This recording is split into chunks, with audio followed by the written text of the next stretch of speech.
ایک دفعہ کا ذکر ہے کہ کراچی کے قریب ساحلی بستی میں ایک لڑکا رہتا تھا جس کا نام کالو تھا۔ اس کی عمر 15 سال تھی۔ کالو میاں بچپن سے ہی شرارتی تھے۔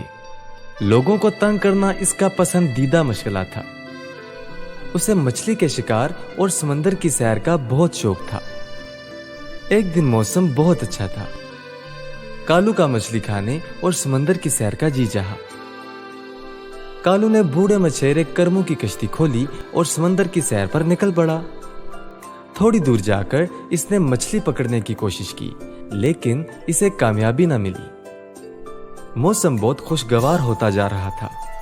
کالو نے سوچا کچھ دیر آرام کرتے ہیں، اور وہ نیند کی آغوش میں چلا گیا اور خواب ہر گوش کے مزے لینے لگا۔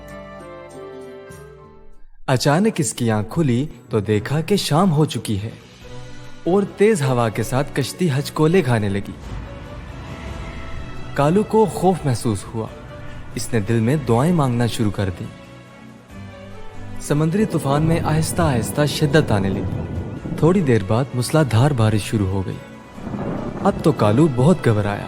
اسے گھر والوں کی یاد ستانے لگی۔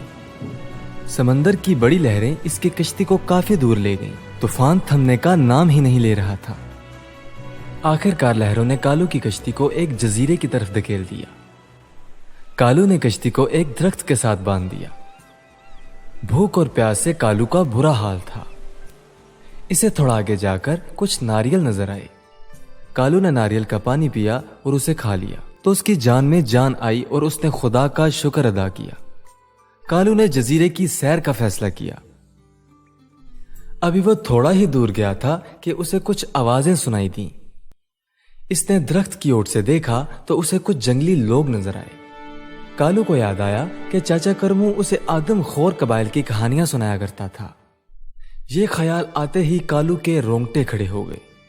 کالو نے سوچا کہ جلد از جلد اسے جزیرے سے رفو چکر ہو جانا چاہیے۔ وہ دبے پاؤں واپس اپنی کشتی کے پاس آیا، لیکن کشتی طوفانی لہروں سے ٹکرا کر پاش پاش ہو چکی تھی۔ کشتی کی یہ حالت دیکھ کر کالو مزید خوفزدہ ہو گیا۔ وہ آدم خور جنگلیوں کی خوراک نہیں بننا چاہتا تھا۔ اس نے سوچنا شروع کر دیا کہ اب کیا کیا جائے۔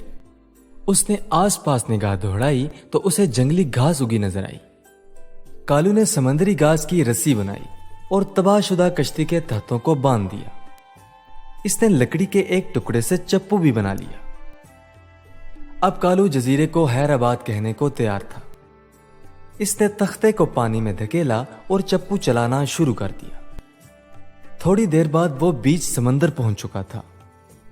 کالو آدم خور جنگلیوں کے ہتھے چڑھنے سے بچ گیا۔ چپو چلا چلا کر اس کے ہاتھ تھک چکے تھے۔ اب کہیں سے شارک مچھلیاں آ گئیں اور تختے کے ارد گرد گھومنا شروع کر دیا۔ کالو نے سوچا کہ اب اس کی مدد کون کرے گا۔ اچانک پانی میں ہلچل شروع ہو گئی۔ کالو نے آسمان کی طرف دیکھا تو کوئی چیز اڑتی ہوئی نظر آئی۔ ارے یہ تو وڈزل مین ہے۔ کالو کی جان میں جان آئی۔ وڈزل مین کالو کے قریب آیا اور بولا، گھبراؤ نہیں دوست، میں تمہاری مدد کو آیا ہوں، میرا ہاتھ پکڑو۔ وڈزل مین نے کالو کو حفاظت سے اس کی بستی پہنچا دیا۔ بستی والے کالو کو دیکھ کر بہت خوش ہوئے۔ سب نے وڈزل مین کا شکریہ ادا کیا کہ وڈزل مین نے کالو کی جان بچائی۔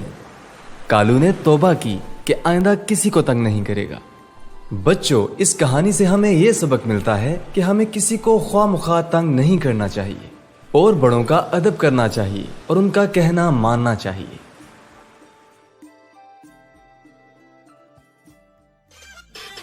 Subscribe now and press the bell icon.